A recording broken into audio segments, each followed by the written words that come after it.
Сәлеметсіздер ме Сырлы Сайт каналының оқырмандары? Арнама қош келдіңіздер. Өмірде болған оқиғаларды тыңдағыңыз келсе, каналыма тіркеліп, лайк басып, комментарий жазып, қазақша контенттің дамуына өз үлесіңізді қосыңыз. Рахмет.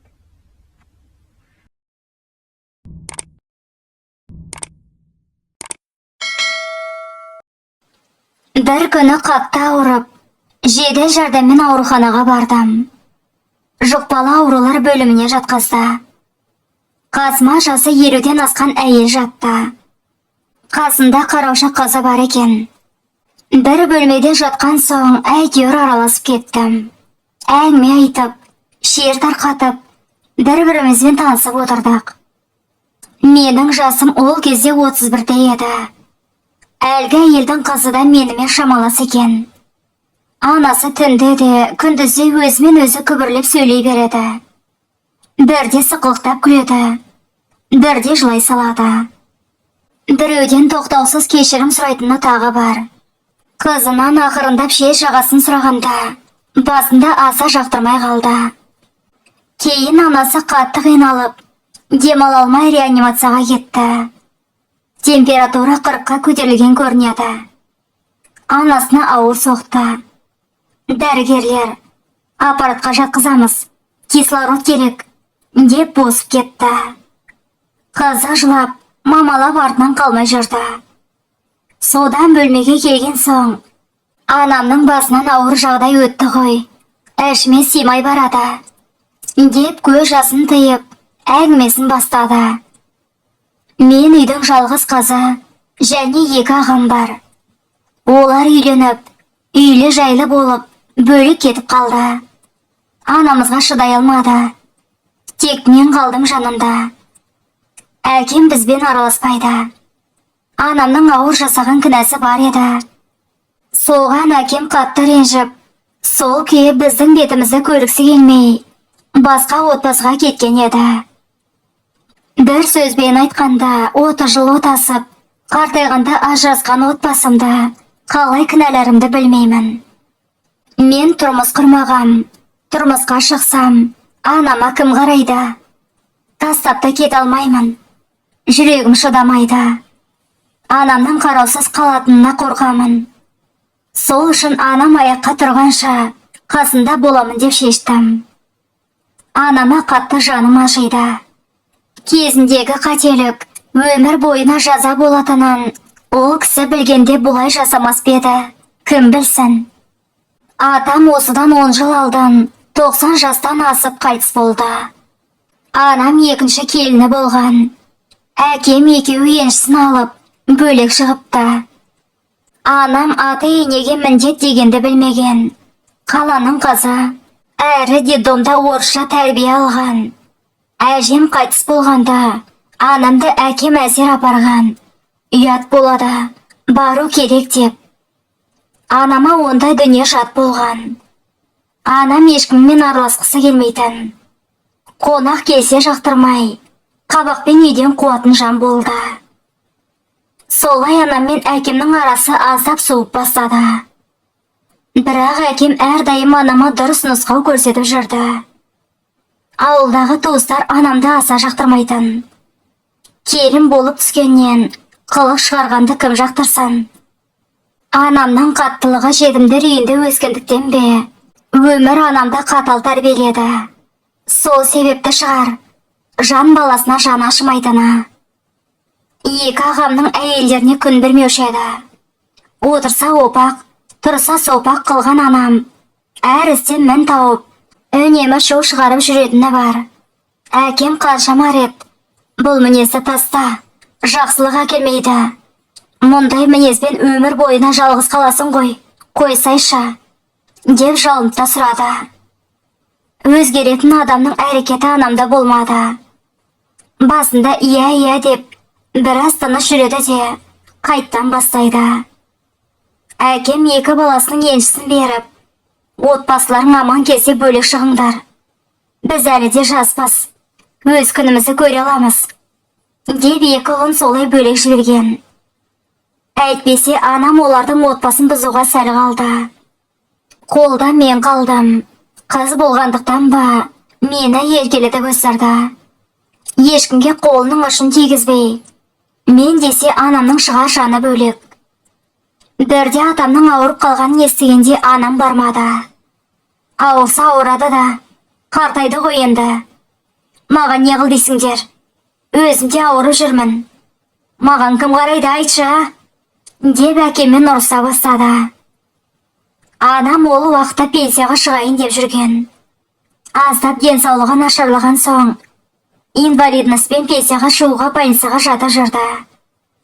Бірақ оншалықты пенсияға шығатында емес еді. Тек үкіметтің беретін ақшасына қызықты шынын айтқанда. Ақшаға жақын кісі еді. Көп уақыт өтпей, атам дүние салды деген жаман хабар келді. Анам селт етпеді де, әкемнің көңілі босап, дереу ауылға кетті. Мен де ілесіп бармақшы едім, анам жібермеді.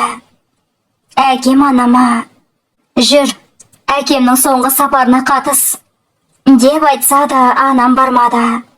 Сенің әкең де өлетін күнді тапқан екен. Мен барсам әкең тіріліп келе ме? Больницаға жатуым керек. Комиссиядан өтемін. Сосын да басқа уақытта барамын, деді. Әкем сол кезде қатты ашуланып, ауырмасаң өле қалмаған десе, санасыз қатын. Сен алғаныма өкінемін. Бүкіл туысқа масқарамды шығардың. Сендей санасызбен тұрғанша ажырасқаным артық. Осы уақытқа дейін көндім, өзгеретін шығар деп. Бірақ бәрі бекер екен.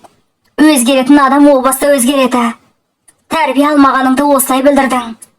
Деп әкем айғайлап, үйден заттарын жинап кетіп қалды. Анам ажлап, жүріңізші, барайықшы, деп қанша жалындым. Қырсық анам өз дегенін жасап бармады. Әкеме, кетсең кет, сенде еркек маған да керек емес, деп одан бетер ашуын шығарған еді. Осы уақытқа дейін әкем мүлде ұрмаған, бәріне шыдаған, өйткені жақсы көрген. Бірақ әкеме ауыр тетін нәрсе жасаған соң, әбден көңілі қалды. Міне, содан бері әкем сол күйі қарасын көрсетпеді. Менімен арасында хабарласып тұрады. Ағаларымда анда-санда келіп кетіп, анамның жағдайын біліп тұрады. Анам сол күні кешке қатты ауырды. Сыртқа шығып келемін деп, текпешіктен құлады. Оны көрген көршілер айтты. Анам құлап қалды деп. Жедел жәрдем келем дегенше біраз жатып қалды. Дереу таксимен больницаға бардық. Басынан қатты соққы алған. Реанимацияға жатқызылды. Ол жақта есін жиғанша жатады деді. Әкеме хабарласып айтқанда, өлсе өлсін, не істеймін енді? Деп тұтқаны қоя салды. Ағаларым келіп, бәріміз хабар күтіп, емхананың дәлізінде отырдық. Анам есін жиды, бірақ ешкімді танымайды. Есімі кім, ер ме, әйел ме білмейді. Тап бір жас бала секілді. Біздерді көріп жылай берді. Аңылдап жылап, кімсіңдер деген сөзді қайталай берді. Бәріміз жылап, анамызға өзімізді айтып таныстырып жаттық. Бірақ анам бізді түсінбеді. Бетімізге қарап күлді де ұйқыға кетті. Дәрігер тынышталатын дәрі ектік. Аналарыңыз есін жоғалтты.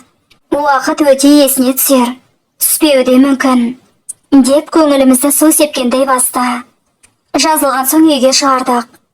Басында екі жеңгем қарасып жүрді. Кейін анамның қылығына шыдамады. Шыдайтындай емес еді. Бұтына дәретін сындыра салады. Үлгірмесең оны әр жерге жағады. Солай жеңгелерім ұшынып, ақыры келместе болды. Жас баладай болған анама өзім қарадым. Өкіметтің жәрдем ақысымен күн көреміз. Арасында ағаларым ақша жіберіп отырды. Кейде әкем жіберетін. Арасында анау келіп кешірім сұрайтын. Білесің бе, әкем қайтар алдында саған қарғыс айтқан екен. Ол кісінің наласына қалдың. Содан шығар, осындай күйге түскенің деп, көңілі босап кететін. Ата әжем кезінде әкеме қаншама рет ажырас деп шарт қойған. Бірақ әкем тыңдамаған. Сол кезде атам, қарғыс атқыр, Ол қызды мұна менің налам ұрсын, деп қатты ашуланған. Түбінде міне ажырасты. Анам есінен алжыды. Бұл жерде мен ешкімді кінәлағым келмейді. Ешкімдікі дұрыс деп те айта алмаймын. Кейде бәрінен шаршап кетемін. Қарттар үйіне өткізе салғым келетін кездер болады. Қайтемін енді. Менімен жастылар бала шағасымен бақытты. Менің жүрісім мынау. Жастық шағым жылаумен өтті. Енді қашанға дейін шыдарымды білмеймін. Сізге шерімді тарқатып, бір жақсарып қалдым. Рахмет сізге. Деп әлгі әйелдің қызы өз оқиғасын аяқтады. Сол түні анасы өмірден өтті. Менің бұл оқиғадан түйгенім, қырсық мінез, қарғыс деген сынды нәрсені қою керек. Иә, жас келін кезінде оны ешкім қабылдамады. Қырсық мінез міне осындай жағдайға душар етті. Деп автор әңгімесін аяқтайды.